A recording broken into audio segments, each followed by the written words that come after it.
اخلاقی اور جس حوالے سے بھی وہ مدد بھی کریں؟ دیکھیں قائد اعظم اس چیز کو سمجھتے تھے کہ فوج عوام کے بغیر اور عوام فوج کے بغیر ادھورے ہیں دونوں. صحیح. یہ دونوں مل جل کر ایک دوسرے کو مکمل کرتے ہیں اور ایک دوسرے کے لیے لازم و ملزوم ہیں. یہی وجہ ہے کہ قائد اعظم نے مثلاً اکتوبر میں خالق دینہ حال کے اندر بری اور بحری فوج کو بلایا اور وہاں پہ ان کی اس سے گفتگو کرتے ہوئے فرمایا کہ عوام کی نظریں آپ پہ لگی ہیں، وہ اس وقت بہت زیادہ مشکلات میں گھرے ہوئے ہیں اور ہمیں اس وقت جو ہم ان کے محافظین ہیں اور ان کے جو جنہوں نے ان کو سیکورٹی فراہم کرنی ہے، ہمیں دگنی چگنی طاقت کے ساتھ اپنے عوام کے مسائل کو حل کرنا ہے اور اپنے آپ کو ان مشکلات جو پاکستان کو ارلی مشکلات اس وقت درپیش تھیں ان سے ہمیں نکالنا ہے. لہٰذا ہمیں اپنی قوم کا سردار اور حاکم بننے کی بجائے ہمیں ان کا غلام بن کر، ان کا خادم بن کر ان کی مدد کرنی چاہیے اور ان کو ایز سون ایز پاسبل ہمیں فیسیلیٹیٹ کرنا چاہیے تاکہ ان کا اعتماد ہمارے اوپر بحال ہو اور وہ ہر مشکل وقت میں ہمارے ساتھ اور آپ کے ساتھ کھڑے رہیں تاکہ آپ کی کمر ان کے ذریعے سے جو ہے وہ اور زیادہ مضبوط ہو جائے. قائد اعظم یہ سمجھتے تھے کہ ہمیں یعنی اس وقت واقعاً مشکلات تھی، جیسا کہ انڈیا کے جو متعصب ہندو تھے اس تقریر میں قائد اعظم نے بہت ساری مشکلات کا ذکر کیا. وہ ان کی کچھ وہ جس تقریر کا آپ حوالہ دے رہے ہیں خالد دینہ حال میں، وہ ان کی تھوڑی طویل تقاریر میں سے ایک ہے، ورنہ قائد اعظم کی تقریر بہت مختصر ہوتی تھی. تو وہاں پہ جس قدر ان کو مقصد ہے کہ پاکستان، جیسے آپ نے ابھی گفتگو میں فرمایا کہ مثلاً وہ تو چاہ رہے تھے کہ یہ پاکستان چند مہینے بھی نہیں چل سکے گا، لیکن میں یہ سمجھتا ہوں کہ قائد اعظم کی یہ شجاعت، دلیری اور ان کا حوصلہ اور ان کے اندر جو وین تھا، یہ اس کی مثلاً آپ دیکھتے ہیں کہ کس قدر مہاجرین کو پاکستان کے اندر لاکھوں کی تعداد میں، ایک جگہ پہ لکھا کروڑوں کی تعداد میں بھیجا گیا. وہاں سے کیوں بھیجا گیا؟ کہ ان کے پاس سورسز نہیں ہیں، ان کے پاس حالات نہیں ہیں کہ اتنی زیادہ آبادی کو جو ہے یہ وہاں پہ سنبھال سکیں اور ان کو جو ہے فیسیلیٹیٹ کر سکیں، لہذا خود ہی اپنے پاؤں سے یہ گر جائیں گے.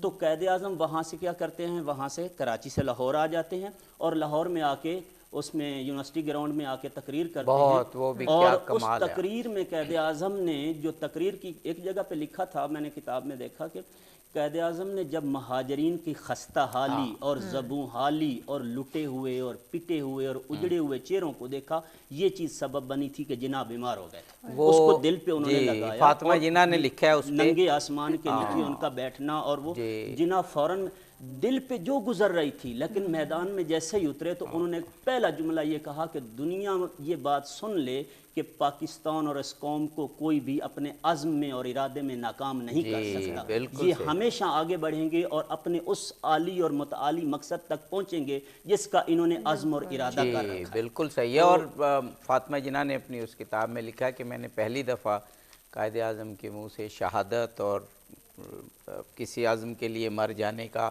اور اس کا ذکر سنا، ورنہ قائد اعظم ایسا ذکر نہیں کرتے تھے. اور کہا انہوں نے کہ مسلمان مصیبت سے نہیں گھبراتا، شہادت سے نہیں گھبراتا.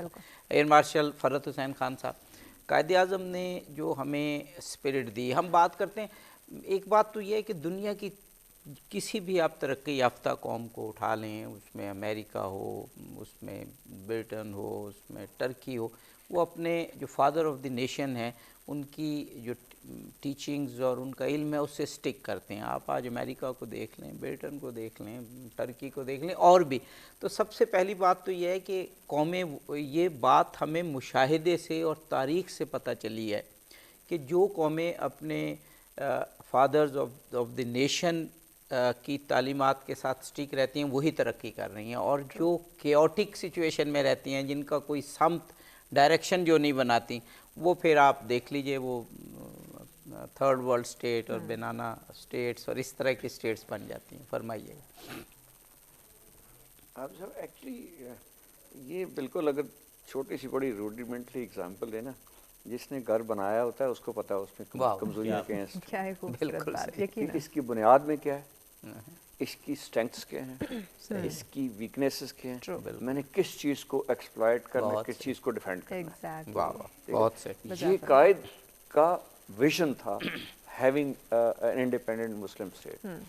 اب ان کو پتا تھا کن حالات میں انہوں نے یہ دیکھا تھا خواب، اس کے بعد کن حالات میں انہوں نے اس خواب کو تکمیل تک لے گئے، ان سے بہتر کون جان سکتا تھا کہ آگے کیسے چل جائے. تو میں جیسے کہہ رہا ہوں ہماری بدقسمتی ہے کہ وہ جلدی ہم سے رخصت ہو گئے، ورنہ اگر 4-5 سال بھی ہمیں وہ مل جاتے بہت تو ہماری تاریخ مختلف ہوتی. کوئی شک نہیں.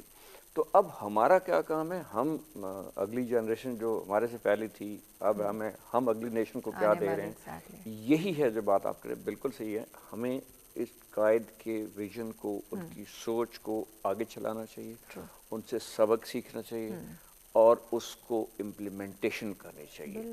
قائد بڑے کلیئر تھے کہ قوم بنانی ہے، اس میں گورنمنٹ لیول پہ کیا کرنا چاہیے. He believed in structural aspects of the government. Air marshal صاحب ہمیں بریک لینا ہے، بریک کے بعد آپ گفتگو جاری رکھیے. ایگزیکٹلی ناظرین، اپنے مہمانوں سے یہی خوبصورت یہ جو گفتگو کا سلسلہ جاری ہے، اس کو اسی طرح سے جاری رکھیں گے، لیکن اس شارٹ بریک کے بعد ہمارے ساتھ رہیے گا اور دیکھتے رہیں سچ سویرا.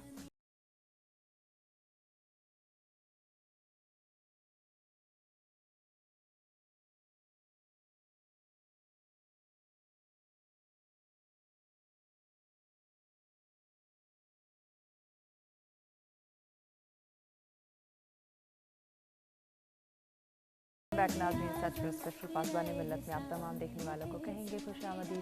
ہمیشہ کی طرح قائد سے ریلیٹڈ بہت ہی اہم ٹاپک، بہت ہی خوبصورت ڈسکشن کا سلسلہ جاری. یقیناً یہ ایسے ٹاپک ہے، ایسے ڈسکشن، ایسی گفتگو ہے جن کو صرف سننا نہیں بلکہ عملی اڈاپٹ کرنا بھی بہت زیادہ ضروری ہے. اسی پہ ہمارے معزز مہمان جو ہے وہ ڈسکشن فرما رہے ہیں. جی عبدی صاحب. جی، ایئر مارشل صاحب نے بڑا بجا فرمایا تھا وقفے سے قبل کہ جو کسی نیشن کے بلڈرز ہوتے ہیں یا ان کے بانیان ہوتے ہیں، فاؤنڈرز ہوتے ہیں، وہی جانتے ہیں کہ یہ قوم کیسے بنی ہے اور اب یہ قوم کیسے آگے چل سکتی ہے. قائد اعظم کا آپ نے فرمایا ایئر مارشل صاحب کہ وہ 1 سال وہ زندہ رہے، لیکن 1 سال میں وہ تقریباً ہر شعبے کے جو مظاہر ہوتے ہیں ان میں گئے.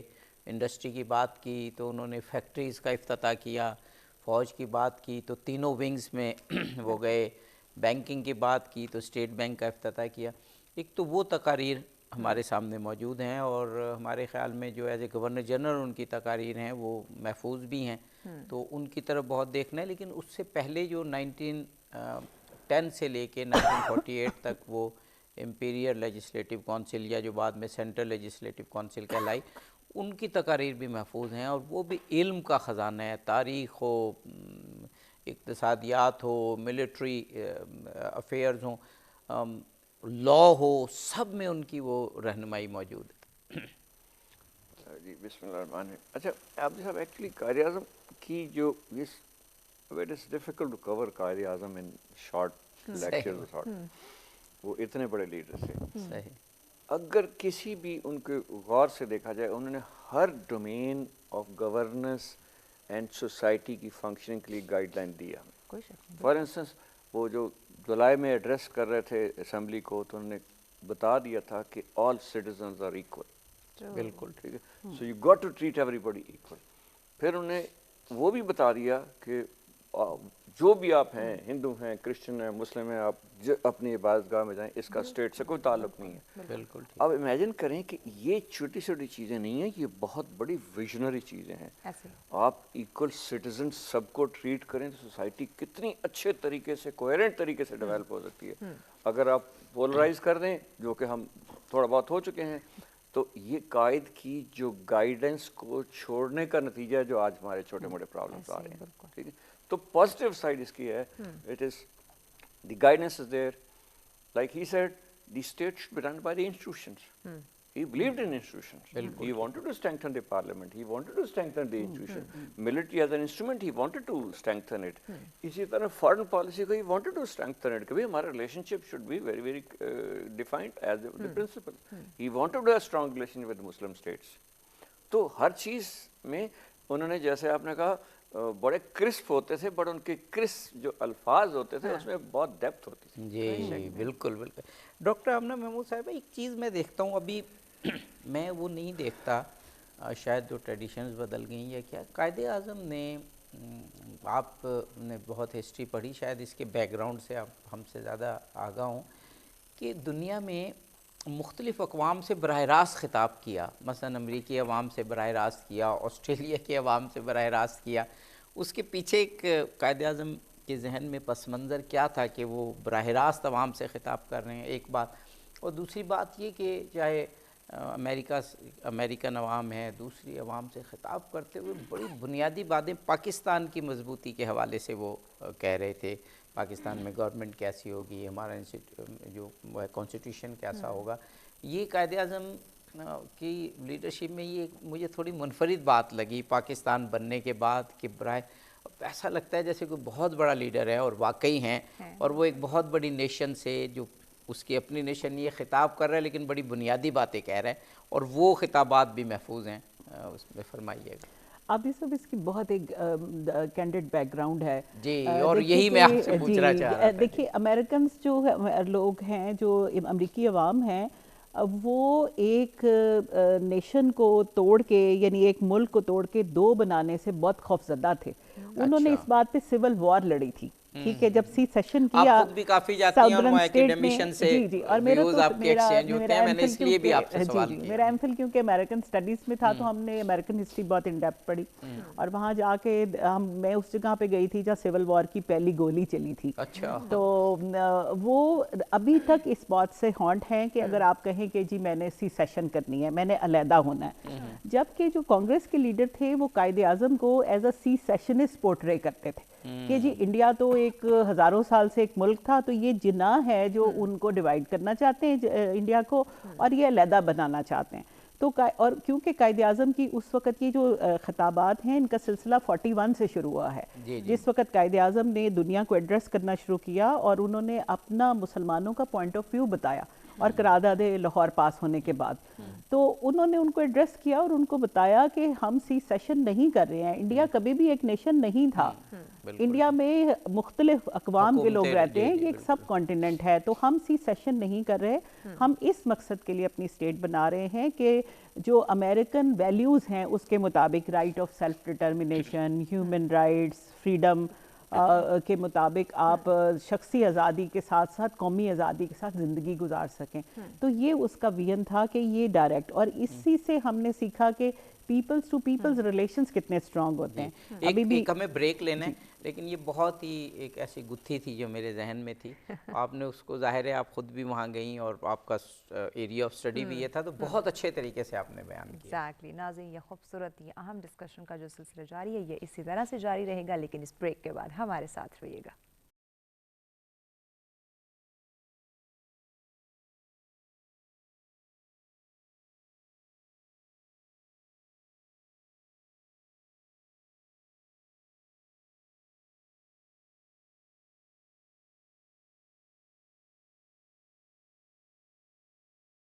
جی ویلکم بیک ناظرین. سچرا اسپیشل پاسبان ملت میں آپ تمام دیکھنے والوں کو کہیں گے خوش آمدید. یقیناً آپ سب جانتے ہیں کہ ہمیشہ کی طرح سچ ٹی وی کی بہت بڑی کاوش کے پورے 10 دن یعنی عشرۂ قائد منایا جا رہا ہے، اور ڈیلی اتنے زبردست، اتنے خوبصورت موضوعات ہوتے ہیں، اتنی معزز شخصیات ہمارے ساتھ موجود ہوتی ہیں جن سے یقیناً بہت کچھ ہم جانتے ہیں اور سیکھتے ہیں. اسی کے ساتھ ساتھ یہ بھی گفتگو کا حصہ بنایا جا رہا ہے کہ جو تمام ٹاپکس قائد سے ریلیٹڈ ہمارے جو ڈسکشن ہوتی ہے، جتنی اہم چیزیں ہمیں جاننے کا اور سیکھنے کا موقع مل رہا ہے، انہیں عملاً اڈاپٹ کرنے کی بھی بہت زیادہ ضرورت ہے. اب جیسا میں چاہوں گی کہ ہم مہمانوں کا ایک دفعہ پھر سے تعارف کروا دیں. جی، ہمارے ساتھ جناب ایئر مارشل فرحت حسین خان صاحب موجود ہیں. آپ ایئر مارشل کے طور پر ریٹائرڈ ہوئے، اور آج کل ایئر فورس کا ایک تھنک ٹینک، یعنی ایئر فورس سے ریلیٹڈ یا ڈیفینس سے ریلیٹڈ ایک تھنک ٹینک ہے، کیس کے نام سے یہ تھنک ٹینک ہے، for aerospace and security studies. تو centre for aerospace and security studies, آپ اس کے پریزیڈنٹ ہیں. ہمارے ساتھ پروفیسر ڈاکٹر آمنہ محمود صاحبہ موجود ہیں، سوشل سائنسز کے سبجیکٹس کی آپ ڈین رہیں، اور بہت صاحب مطالعہ شخصیت ہیں. میں جن شخصیات سے متاثر ہوں ان میں یہ بھی ایک ہیں. ہمارے ساتھ پروفیسر ڈاکٹر قیصر عباس صاحب موجود ہیں. آپ این ڈی یو میں اور قائد اعظم یونیورسٹی میں دونوں میں وزٹنگ فیکلٹی اور سوشل سائنسز آپ پڑھاتے ہیں. ابھی آپ بات کر رہی تھیں نا، اور ہم کرتے ہیں کہ